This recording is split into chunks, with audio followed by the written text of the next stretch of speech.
Welcome back, everybody. This is part 2 of my most recent What I Would Do mock draft, so make sure you go check out part 1 because there are a lot of trade downs, a lot of mixed up picks from what was pre-existing, so don't miss out on that. Also, make sure you hit the like button down below. Thank you for the 1,000 likes on part 1. Really appreciate you guys and the support you show me and this channel. So let's hop on in. We have the Minnesota Vikings on the clock after trading down with the Cincinnati Bengals. And we did this because there is a cluster of corners and interior defensive linemen in the 25 to 35 range that I think are great for the Vikings. And that's going to be A.J. Terrell. Very competitive out of Clemson. If any corner can come in and convince Zimmer on this depth chart to play a rookie corner, it just might be A.J. Terrell. Who is a very smart, heady player, not an elite athlete, but I do think can do a little bit of everything and be a great fit here. Then 34, Jake Fromm to the Indianapolis Colts. I've talked about this before. Just a quick recap. I like Jake Fromm a lot more than other people. I think he's unfairly criticized. I think, his arm strength is not elite, especially compared to some of the other guys in this class, but he can definitely get by on it. I think he's a much better athlete than he gets credit for, and mentally he is incredibly sharp. He's very safe with the football, but almost in like an Aaron Rodgers-esque way in that he will take chances when he needs to. He also was completely sheltered by a run-heavy offense at Georgia that just didn't open up the offense at all. So I like Jake Fromm. I think he can be, especially on a team like Indianapolis, a top 15 to 20 quarterback, something like a Jimmy Garoppolo with maybe a little bit of a weaker arm.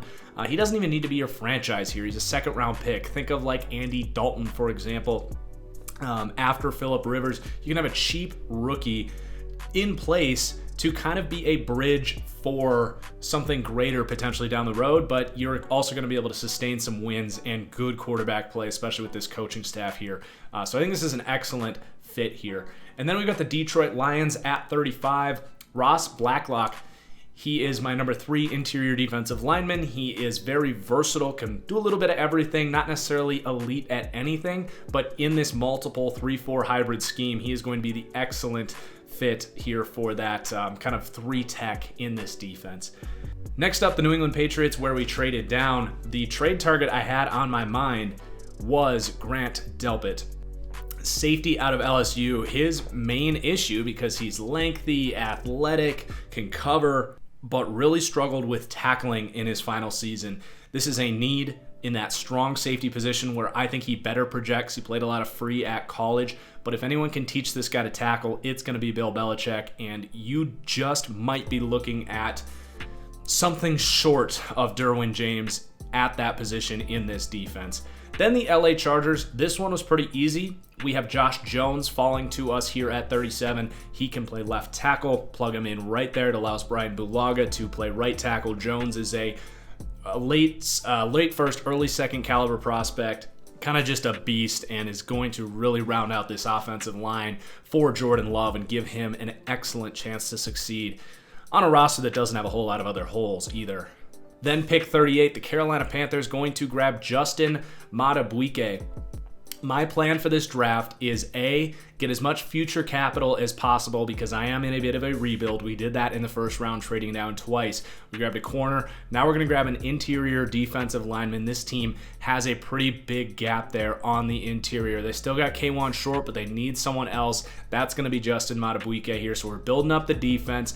Going to let kind of Teddy and this mismatched offensive line and these mismatch of weapons and everything that's in place there just kind of figure itself out on offense. Let your true needs reveal themselves throughout the season. You're not going to win this year, but let's solidify this defense this draft and then start thinking maybe quarterback and offensive line down the road a little bit more. Then we've got the Miami Dolphins back up, and this is perfect because we're going to grab Jack Driscoll, who is my 7th tackle in this very deep offensive tackle class. I have an early second round grade on him. I think he can start at right tackle right away. We got Andrew Thomas earlier, so we're getting 2 starting tackles for this offensive line, and all of a sudden you have those 2 guys. You got a great safety in Antoine Winfield and Tua in the first. this would be a hell of a draft for the Dolphins to start things off, and they're not even close to done. Then the Houston Texans with DeAndre Hopkins, they will be selecting Xavier McKinney, safety out of Alabama. Actually a pretty good find considering what you gave up to get this pick. You know, when life hands you lemon, you try to make lemonade. That's kind of what we're talking about here. He's never going to live up to DeAndre Hopkins, but I do think he's a great playmaker. You can call this a lazy take, but he really reminds me of HaHa Clinton-Dix. He doesn't have that elite athleticism and range, and he can put himself in some compromising situations at times. That is why I'm a little bit lower on him. But he is very physical and very heady as far as playmaking instincts. He will gamble. He's kind of a cross of Eddie Jackson and HaHa Clinton-Dix. I think he's going to be an excellent safety, and he can play more of that box role here with Justin Reed there at free safety, and this is an excellent safety duo here. Then we've got Cleveland at 41. We're going to take someone that they're actually rumored to be interested in. That is Ezra Cleveland. I don't think he's a first-round prospect. If they reach on him in the first, I don't think it's going to be the best pick, but I will say this is great value. I want to see this guy play a lot more physical, and maybe they can coach that out of him. He's going to come in and compete with Hubbard there at left tackle right away. If he wins it out, that's great, but I do think Hubbard is competent. That's why I felt okay going wide receiver in the first. This offensive line does have some holes, but it's not like a gaping problem like it was, say, for the Miami Dolphins. So this gives you more of a tackle plan for the future, someone that can develop, or maybe he does come in, show some more physicality, and win that job right away at left. Then we got the Jacksonville Jaguars. This has been a hell of a draft to this point. We got Simmons, we got a pass rusher in Caleb on Chesson. Now we're going to get a starting corner that is going to plug right in, coming from the exact same cover 3 scheme in Utah. Jalen Johnson, who is super competitive, great ball skills, really good presser, a physical run defender. Like, he is everything that they want in this defense. Then the Chicago Bears, Isaiah Wilson out of Georgia, and this is kind of news if you are not a patron of mine where I have revealed this, but Isaiah Wilson has actually moved into guard on my draft board and is the number 1 guard on my draft board. His ability to kick slide, his foot quickness, his technique at tackle was miserable, but you can see that get off, the play strength. I think he is a guard, at least on day 1. Now, maybe he does play guard right away, and then as he learns, eventually kicks out to tackle later in his career. It's something they actually tried with Kyle Long at one point in his Bears career. So maybe that is the plan, but the Bears right guard is probably the biggest hole on that roster at the moment. I think Isaiah Wilson can start day 1 at guard. Then the Indianapolis Colts, sticking with DeAndre Swift here, just gives you more upside and playmaking at that running back spot than Marlon Mack, who is on the last year of his deal. I don't see this team wanting to pay Marlon Mack, so it's also a long-term replacement there, but an excellent weapon for Phillip Rivers, who has been one of the top, if not the top quarterbacks at being efficient in using the running back in the passing game. And DeAndre Swift is a win-now move that also is going to help the future with Jake Fromm, who I think reuniting with DeAndre Swift, it's going to be a nice development for the future as well. Then Tampa Bay at 45, we are going to grab Justin Herbert, who is falling into the second round. This is about as early as I start thinking about him, and he just happened to be on a team that is in a great spot for Justin Herbert. I mean, you talk about his skill set, scheming up deep options, making things simple on him, and utilizing that arm talent and downfield ability that Justin Herbert has. That is going to be the Tampa Bay Buccaneers post Tom Brady, where he can sit and develop. But with Bruce Arians, assuming he doesn't retire after Tom Brady does, what a scheme fit with these weapons. Love this spot for Justin Herbert. If there's anywhere that Herbert's going to go, you know, there's a couple other spots, but this is definitely one of those great fits that just might be able to not make him the next Mitch Trubisky. Then the Denver Broncos at 46, going to grab Laviska Shenault. If he's there, this is easily the pick. You grabbed Ruggs as that deep threat. You have Courtland Sutton as your number 1 well-balanced guy. Now you have a playmaker that can make some plays after the catch on some more simplified reads that are really going to help Drew Lock, because say what you want about Drew Lock, I still think you need to scheme up a lot of offense for him. And getting some more of that stuff in the short game, screens, bubbles, slants, that's Laviska Shenault. Good luck covering these Denver Broncos.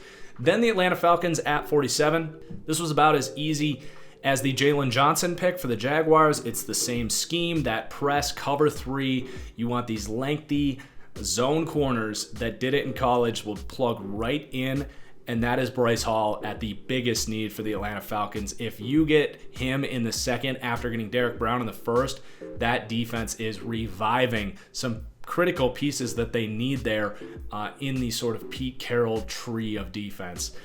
Then the New York Jets at 48. So we moved up to get Jedrick Wills. So we beefed up this offensive line. They spent a lot of money in free agency there. Let's get a weapon in here, a deep threat to replace Robbie Anderson. That's going to be Denzel Mims. So I don't hate Denzel Mims. I'm spending a top 50 pick on him here in my what I would do mock draft. Just not on board with the first round hype, but put him here with Sam Darnold, who I think just give the guy some weapons and some help, some better protection. He's the kind of quarterback that can really make the most of Denzel Mims and kind of develop and grow with him a little bit. Darnold's only 23 years old, so get him a number 1 profile here in Denzel Mims with that athletic build. We could start to talk about this Jets offense a little bit more. Then we got the Pittsburgh Steelers. Going to grab Netane Moody, a risky pick here with their first pick in the draft.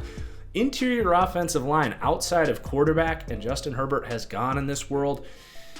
Interior offensive line is a sneaky big need for this team. They got Wisniewski at left guard as kind of a band-aid. You got 30-year-old Pouncey at center, a 30-year-old DeCastro. Something that's made this Steelers offense so special over the years is how consistent they've had that offensive line intact, but they're just losing too many bodies that they are not replacing. So we need to do that with Netane Moody. Whether he starts year 1 at left guard over Wisniewski, whether he sits and develops, gets fully healthy, which has been an issue for him, this guy can be a monster. He is one of the best offensive linemen in a good offensive line class. He just has not been able to stay healthy over his college career. Then the Bears at 50, going to grab Kyle Duggar, a nice plug-and-play, strong safety. He, I think, is a better player in that role as kind of that secure tackler, flies to the ball, exactly what they had in Adrian Amos. That is actually my pro comp for Kyle Duggar. You know, Clinton Dix a little more aggressive, got out of position a little bit too much. I think getting Kyle Duggar is going to get you back to kind of that high floor from that position that you had in Adrian Amos on a consistent play-to-play basis. Then the Dallas Cowboys at 51, going to grab Chase Claypool. You lost Randall Cobb in the slot. Dak Prescott needs weapons, and Claypool's going to be kind of a slot wide receiver, tight end hybrid, someone that can separate, create mismatch problems.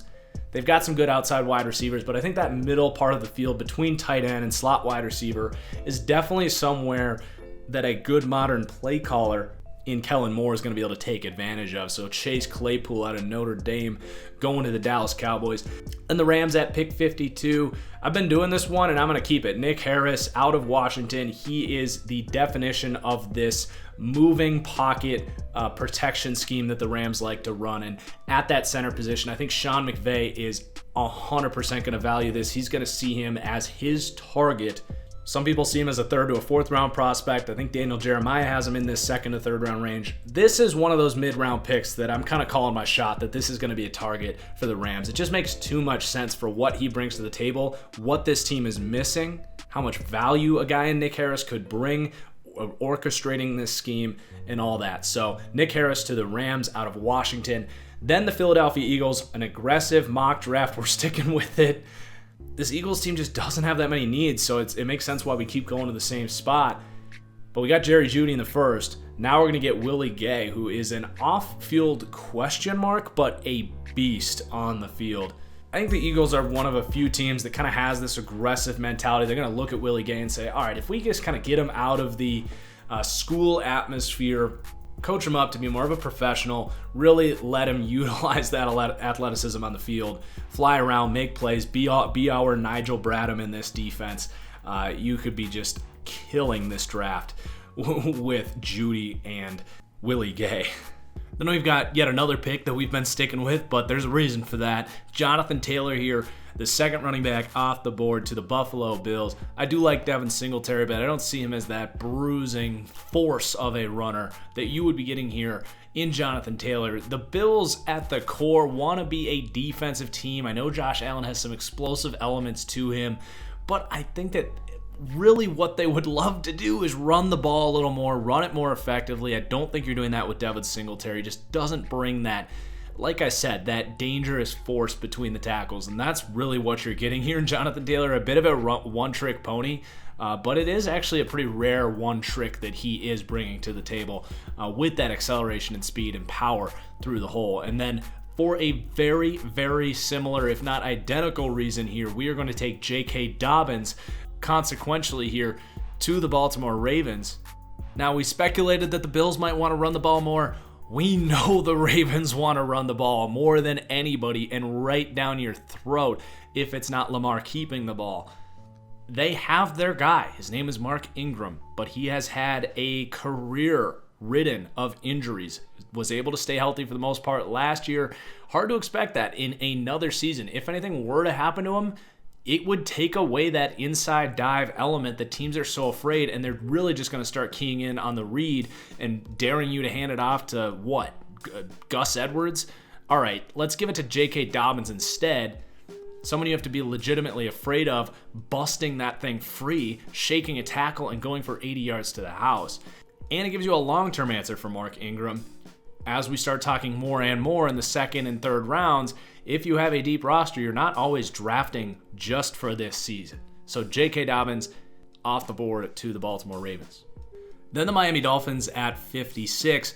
We've addressed the tackle situation here, but that interior offensive line is definitely still a question mark. I want to get at least one more piece in there to threaten to start, to boost up the competition of everyone else that's in there.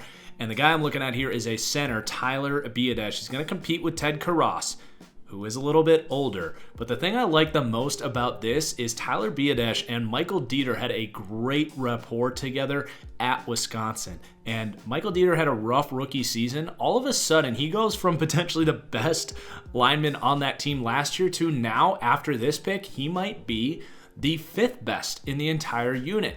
So you boost everyone else up around him. You put a center next to him. You're not just getting a starting caliber center, but it might also boost up your guard as well. And you actually have a full 5 unit there. So completing the reclamation project of saving this Miami Dolphins offensive line. Then the Rams are back on the clock after the Brandon Cooks trade. Another linebacker is going to come off the board here, Logan Wilson. They need something at linebacker. Their 2 guys from last year are gone, Littleton and Bryce Hager. That room is completely void of talent. Logan Wilson's the next guy on my board. Really, really good athlete, a heady playmaker, a veteran coming out of Wyoming, secure tackler. He's a good north and south cover guy. He's not going to be excellent like Corey Littleton was as far as like manning up tight ends and running backs and kind of handling the quickness and suddenness aspects, but he's a smart guy. He will drive down and break on hitches and anything that's kind of stopping short of his face. So he's not a total liability in coverage. He's actually pretty good in coverage. So we're going to grab Logan Wilson. Then the Vikings in the second round here, going to grab Neville Gallimore. So this defense, as the salary cap has become more and more of an issue, is starting to kind of fall apart a little bit. So we are just refilling the tank here. Grabbed AJ Epineza, moved down, grabbed a corner. Now we're grabbing an interior defensive lineman to play next to Michael Pierce, your big free agent signing out of Baltimore. And this defense can get back to that scary Minnesota D that we know. Next up, the Seattle Seahawks. We got to address this offensive line. Prince Tagawanago. I see him as a development backup to Dwayne Brown.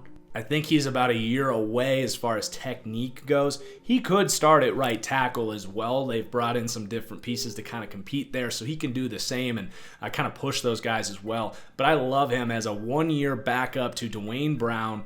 Can really come into his own and be the left tackle for Russell Wilson for the rest of Russell's career, something that this Seahawks team just has not done a good enough job putting linemen in front of them.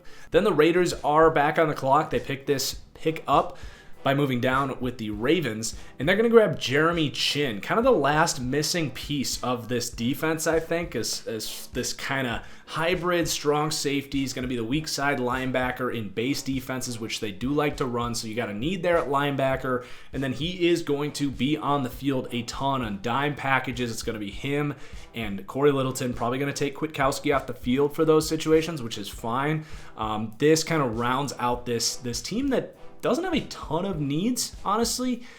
They can upgrade in a lot of spots, but I think Jeremy Chinn's kind of that last part of that defense, and their offense is completely filled out as well. So, and this is perfect value for Jeremy Chinn. So I like that pick a lot. Then Tennessee, Marlon Davidson. That interior defensive line is kind of falling apart, and we're just going to spark this right back in there. He can play defensive end in this 3-4 scheme. He played a lot of edge outside linebacker at Auburn, which is kind of weird, but I think he can kind of be that full 3-tech, 4-tech for this Titans team. Then we got the Green Bay Packers on the clock. This was pretty easy. Devin Duvernay, who I even thought about taking in the first round, still available here. Just that slot wide receiver, he could fall because it's just not as valued, especially in a wide receiver class like this with a lot of hype. And between the deep threat and the slot wide receiver, this is what Green Bay needs. You know, right now, outside of Devontae Adams, they have a bunch of trees on this roster, and Aaron Rodgers hates throwing to big wide receivers that don't create separation. He wants you to be open when you throw the football to him. So let's put some actual separators here. KJ Hamler and Devin Duvernay in the slot can be what Randall Cobb was for Aaron Rodgers in the slot. So plug him right in there, and this offense can really start to go and create some separation that this Shanahan play-action scheme needs speed at that wide receiver position. I think there's a total malignment of philosophy between the general manager and the coach and quarterback right now as far as what types of weapons they need here in Green Bay, because they keep bringing in all these big-bodied slow dudes. Then we got Malik Harrison here to the Kansas City Chiefs, just kind of the perfect spot for him. Linebacker's been a pretty big weakness for this Chiefs team. Harrison, not the best cover guy, but pretty similar to Logan Wilson in that he is good downhill kind of zone coverage. Not exactly a guy you want to man up a lot of guys, but definitely going to come in and start and be their number one linebacker right away, which is a huge need and great value. Then the Seattle Seahawks going to grab Raekwon Davis. I do a third round grade on him, but just kind of that bigger body defensive end hybrid. Defensive tackle, defensive end. I think line play for the Seahawks is their biggest problem, which has been clearly a focus for us in this draft. And then the Cincinnati Bengals into the third round here. Going to grab Bryson Hopkins, my number one tight end in this class out of Purdue. Get a quick separator, a great route runner. Can be a nice friend for your rookie quarterback, Joe Burrow. Washington Redskins, with their first pick since the second pick in this draft, Van Jefferson out of Florida. Does have some injury questions, so you're worried about pairing him up with the Redskins medical staff there. But if healthy, this guy is a total steal, in my opinion, a great separator. And between him and Terry McLaurin, you're starting to give some real nice weapons there for Dwayne Haskins.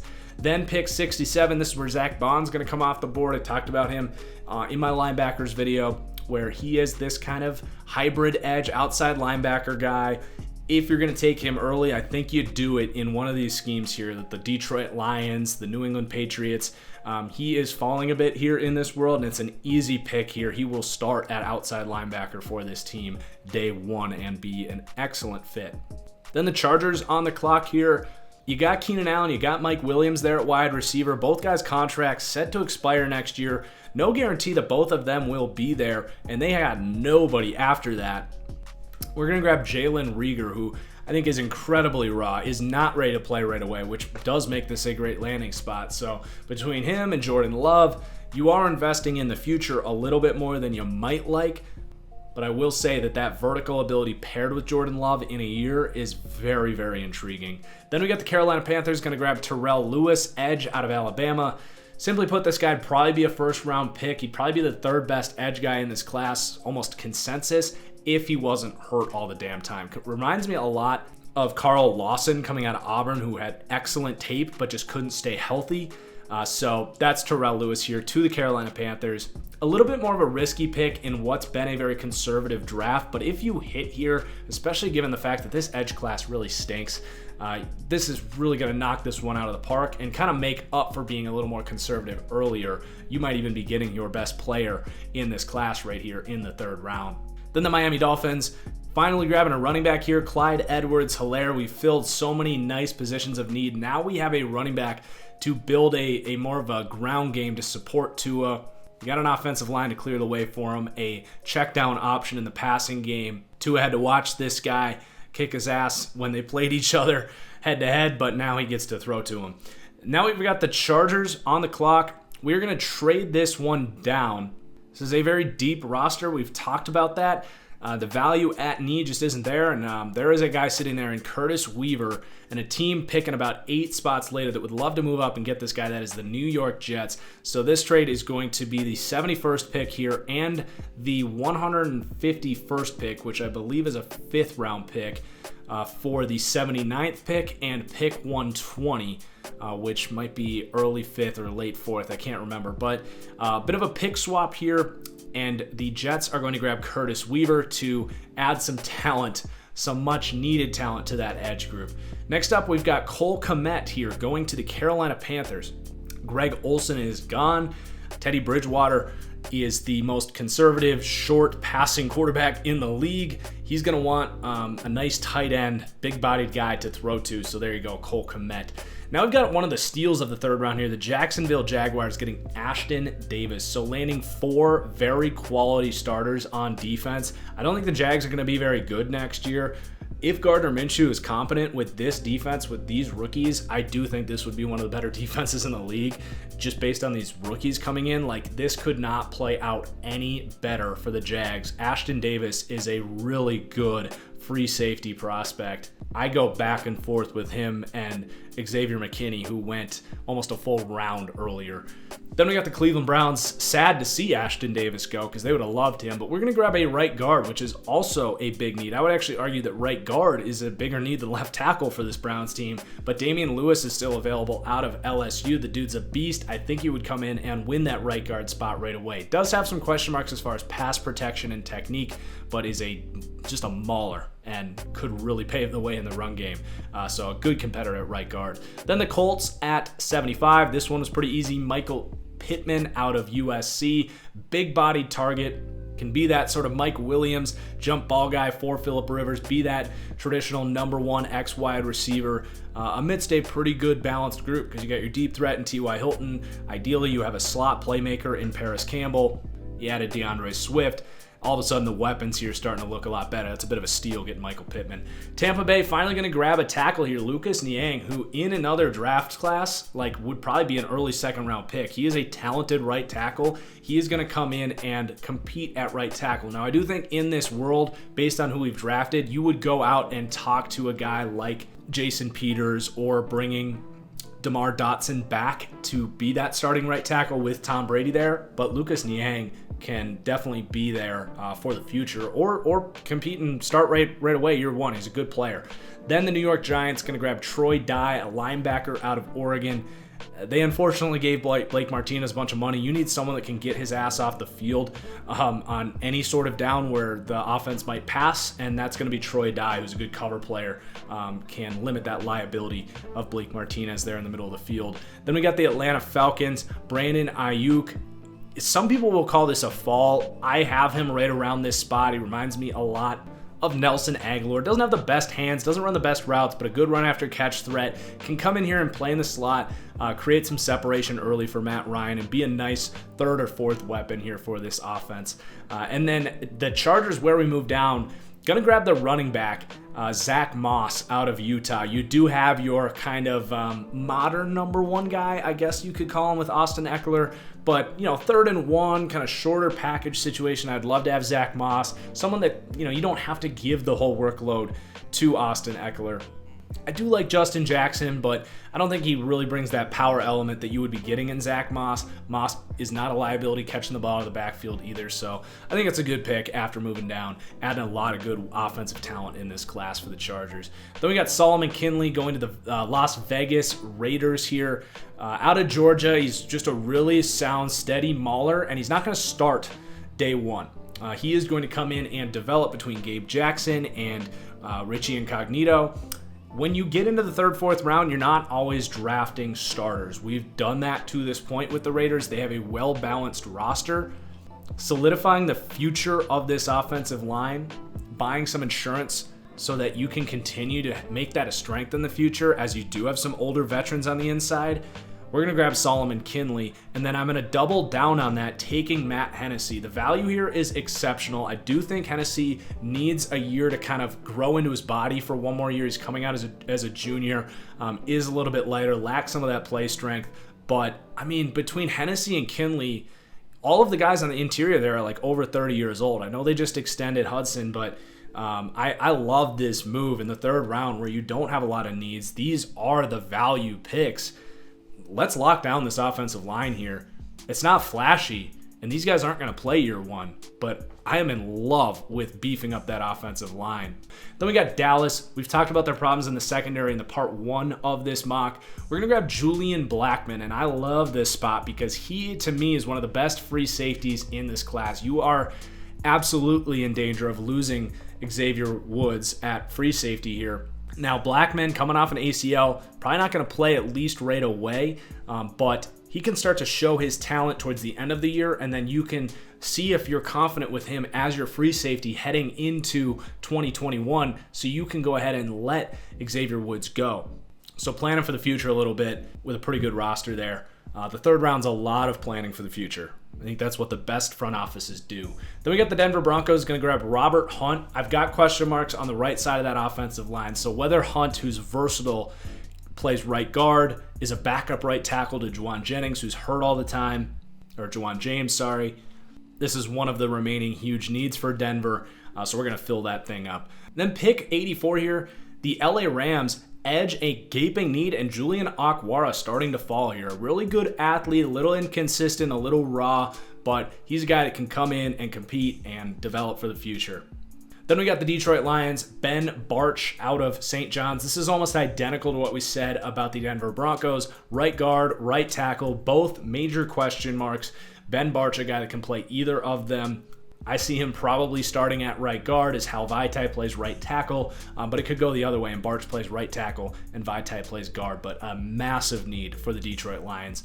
Buffalo Bills, I am in love with this pick. Anthony Jennings, simply put, he is your Lorenzo Alexander replacement as this hybrid sort of power rushing edge, outside linebacker, defensive end hybrid. That's exactly what he did at Alabama. This guy screams Buffalo Bills. He is a smart, crafty player just like Lorenzo Alexander.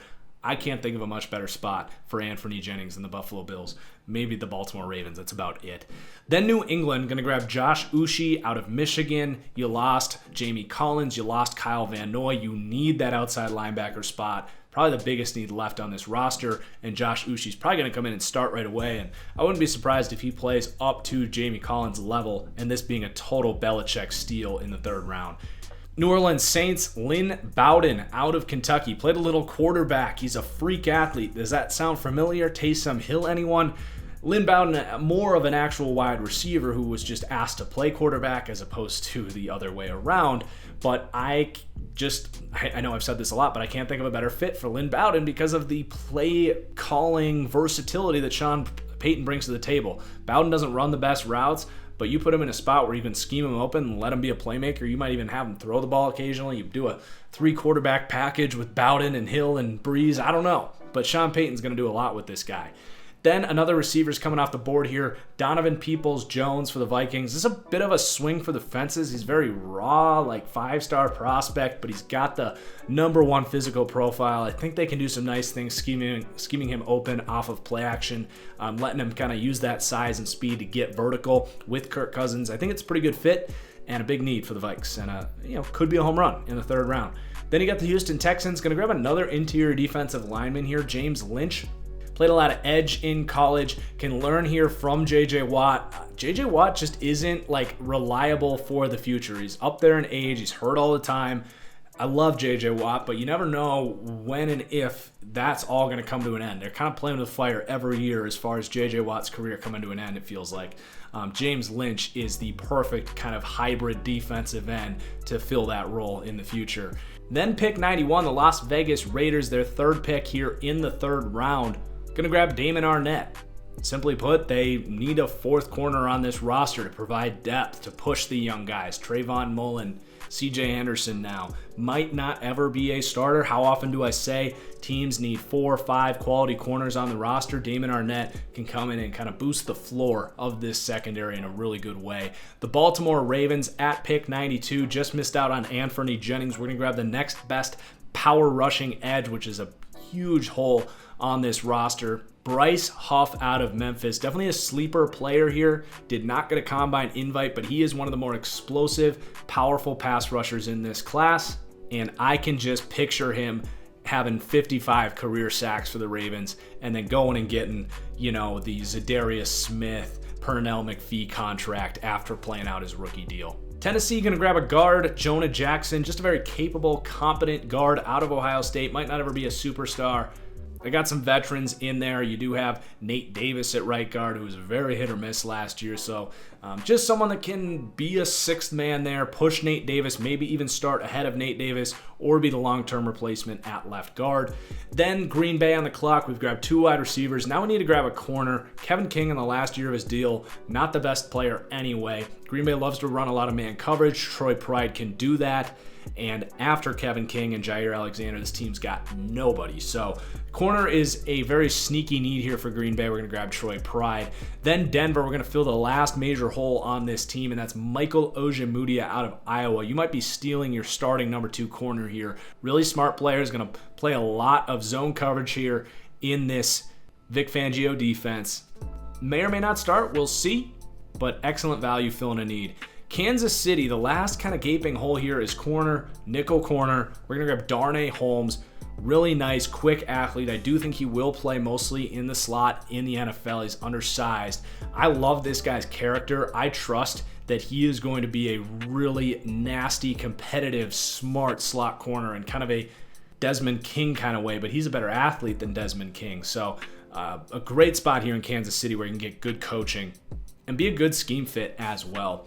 Then we got the Cleveland Browns, Khaleke Hudson grabbing a linebacker out of Michigan. I do think they need some help there in the coverage unit in the second level. He's a really good cover linebacker, a converted safety. New England has 3 consecutive picks here. Pretty straightforward. Adam Troutman out of Dayton. I think they want that full-sized, legit tight end who can run block here, but also be that physical playmaker for them, kind of like they're missing in Gronk.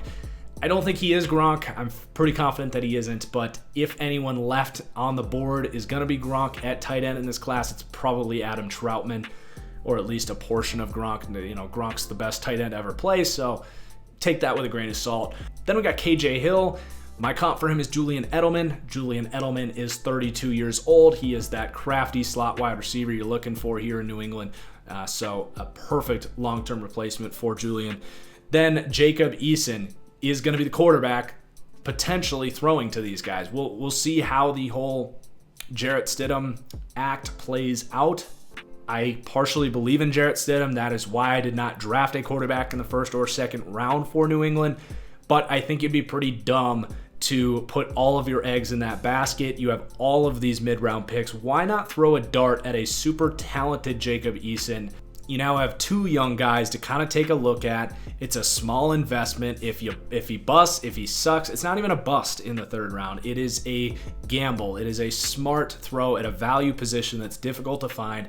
He probably won't result in anything, but you just don't know with these mid-round quarterbacks. Perfect landing spot for Jacob Eason after they just took a couple playmakers for the future here. Then we got Seattle. This is a tough spot. We've really kind of filled out all their needs. Biggest need I found left was actually running back, and that's the value here with Cam Akers. They have bodies, but they're injury prone.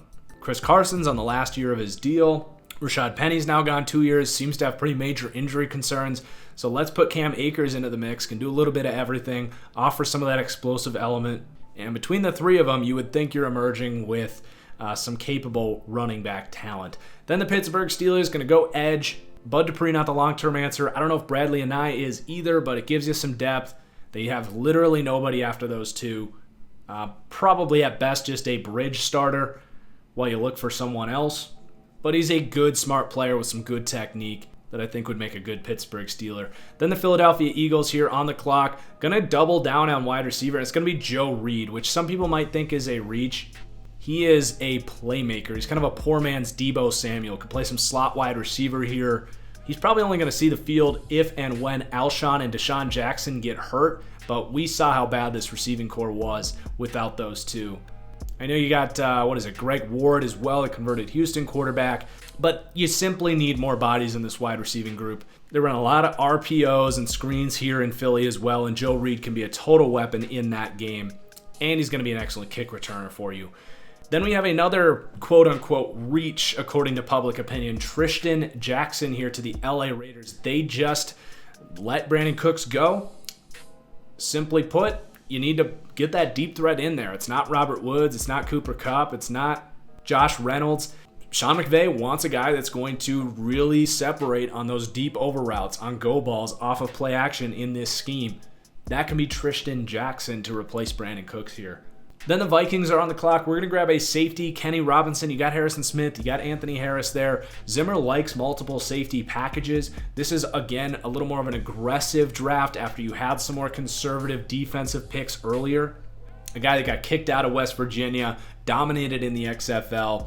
I think he's the kind of guy that Zimmer can work with and maybe eventually replace Harrison Smith as the do-it-all safety here for the Vikes. Then the Baltimore Ravens with the last pick in the third round. We've done this before. I'm going to do it again. Albert Okwuegbunam. It's not a gaping hole, but after they traded Hayden Hurst, I actually didn't like that move because this team ran so many 2-3 tight end sets. Their offense ran so much through the misdirection, play action, middle of the field passing game. And at this moment, they are really putting a lot of pressure on Mark Andrews to be your only option through that because Hayden Hurst wasn't incredible, but he and his speed took a little bit of that off and opened things up a little more, added to the misdirection element of those heavy packages. So Albert O can come in here in the third round. I mean, Hayden Hurst really only brought a good 40 time to the table. That's almost all that Albert Okwuegbunam brings to the table. You're now swapping Hurst for a second-round pick that used on a better player earlier and then filling that hole here with Albert O in the third round. Hopefully you can teach the guy how to block a little better too. All right, that is the second and third round. We're going to get out of here. I hope you guys enjoyed. Drop your comments down below what you think. Would you be happy if I was drafting for your team in these first 3 rounds? Would you want to wring my neck and run me out of town? Let me know down below. We're going to have 2 different videos tomorrow, top 10 corners and top 10 safeties. So until then, cheers, and we'll see you later. Peace.